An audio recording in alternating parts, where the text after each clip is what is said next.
Jekyll, Mr. Hyde on line 1. Dr. Jekyll, line 1. Oh, there you are, Dr. Olan. Is there something you need, Nurse Joel? If you have a moment, I seem to have the wrong charts for the patient in room A10. Let me take a look. Yes, Miss Laurel. I remember her. She came in with the blue and black dress, didn't she? That's the thing, Doctor. According to this chart, it says she came in with a white and gold dress. I don't remember that. Why did she come in again? According to the charts, a water skiing accident? In a dress? Dr. Olan, I have to speak with you right now. What seems to be the problem, Dr. Noel? These patient charts are completely off. For instance, my patient, Mr. Yanni, in room F16, it says here he's twisted his ankle in a tango competition. Ow! That doesn't sound too strange. Lots of people get hurt in dancing. Maybe, but not many tango dancers perform wearing a swimsuit. A swimsuit? I think we may have found our man. I'm assuming you have someone on your chart who got hurt in a water sport wearing fancy clothes. That's what it looks like. I'll go talk to the emergency room front desk and get things sorted out. Sounds good. While we wait for him to fix this mess, want to listen to the radio? Sounds good to me, Doctor.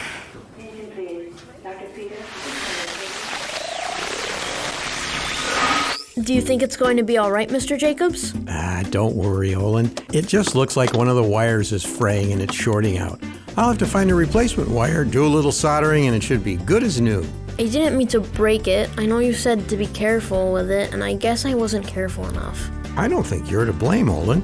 It was bound to happen eventually. Today was just its day. Do you have what you need to fix it? I'm pretty sure I do. I'll go check. I'll be right back. Okay. I'll just sit here, I guess. Hi, Olan. What's going on? Oh, hey, Noel. Hey, Joel. Mr. Jacobs and I are trying to fix this old toy. Old toy? Huh. Operation.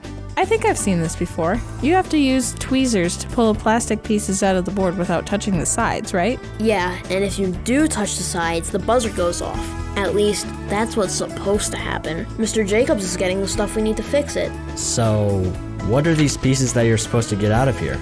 Butterflies in the stomach, wrenched ankle, Charlie horse?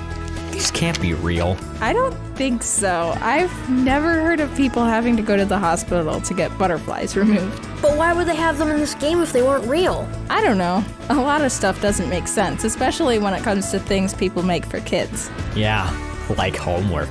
That's not what I meant. Yeah. So, what do we want to do while we wait for Mr. Jacobs to get back? We can listen to the radio. Good idea.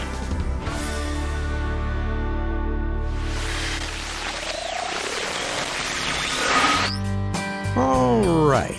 Now we let the solder cool down, and that should do it. Thanks, Mr. Jacobs. I was worried that your operation game was broken for good.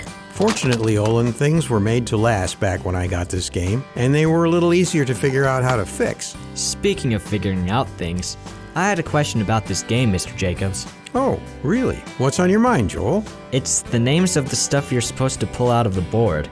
Stuff like water on the knee and writer's cramp. People don't really get pencils and buckets stuck in their bodies, do they? No, at least not usually. A lot of these pieces are plays on words. When we say someone has water on the knee, it means their knee is swollen. What about butterflies in the stomach? That's what people call that tickly feeling in your belly when you get nervous or excited. The blood vessels and muscles start to get tense and it feels like they're wiggling around like butterflies flapping. That's kinda weird. Yeah, our bodies do a lot of weird stuff. No, I meant the names. Why couldn't they just call it what it is? Like tense tummy or, I don't know, a swollen knee. I think people like using names to describe things. Noel's right. People have used names that way for thousands of years. Wait, thousands of years? That's right. In the Bible, you'll see all sorts of places and people getting names that describe the events or feelings going on at the time. Hold on. Names of places I can understand, like Rocky River or Mount Pleasant, but I didn't know people names had meanings. Some of them do. Like, isn't your cousin named Joy? Well, yeah, I guess that's true. Actually, all names have meanings. My name, Lionel, means little lion. Still, that's a pretty easy name to figure out. It sounds like lion. What about my name? Let's look it up. Oh, apparently your name means relic of your ancestors. Wow, that's pretty intense. Well, I'm guessing Noel's name has something to do with Christmas. And you'd be right. Yeah, figures. What about Joel's name? Joel was a prophet in the Bible, so I'm assuming it's a Hebrew name. It means Jehovah is his God. The what is his god? Jehovah. It's one of God's names. Hold on. God has names? I thought God was his name. It can be, but God has a whole bunch of names that describe him a little better than our word in English. Like what? Well, let's see what we can find on the internet, shall we? All right. And while you guys do that, I'm gonna listen to the radio.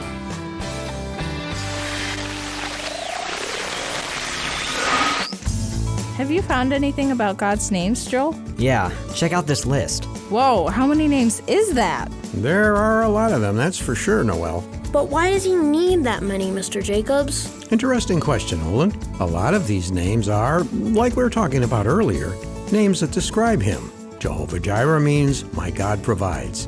Elohim means, God the powerful. And Adonai means the ruler, or the Lord. So when the Bible says, thus saith the Lord, it's really thus saith Adonai? Maybe in some verses, but there's another name for God that the Hebrew writers honored so much that they often wrote it as L-O-R-D instead of saying it. Honored?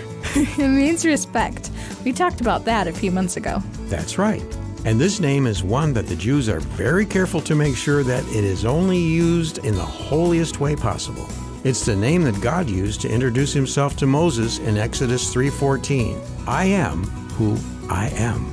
Okay, but I'm curious. How do you show honor to a name? I mean, even if it's one of God's names, it's still just a name, right? That's an important question, and I would say some ways to show respect for all of God's names is to not use them in things like jokes or words to say when we are surprised or angry. God has shared these names to us so that we can be close to Him. And when we misuse them, it's not only disrespectful toward God, but it's hurtful too. Then I guess we shouldn't do that. Yeah. You know, when I was reading the Ten Commandments a while ago, I was wondering why the third one made God's name such a big deal. Now I guess I know. Yeah, thanks for explaining that all for us, Mr. Jacobs. Not a problem, Joel. Do you guys have any other questions? Just one. And what's that, Olan? Do you think we could play with the operation game yet? Oh, right. The solder should be set by now. Give it a try. Yep, it's ready. Wanna play, guys? Why not? How does it work again? First, you gotta shuffle the cards. Are you guys done with the radio? Yeah, I'll turn it off.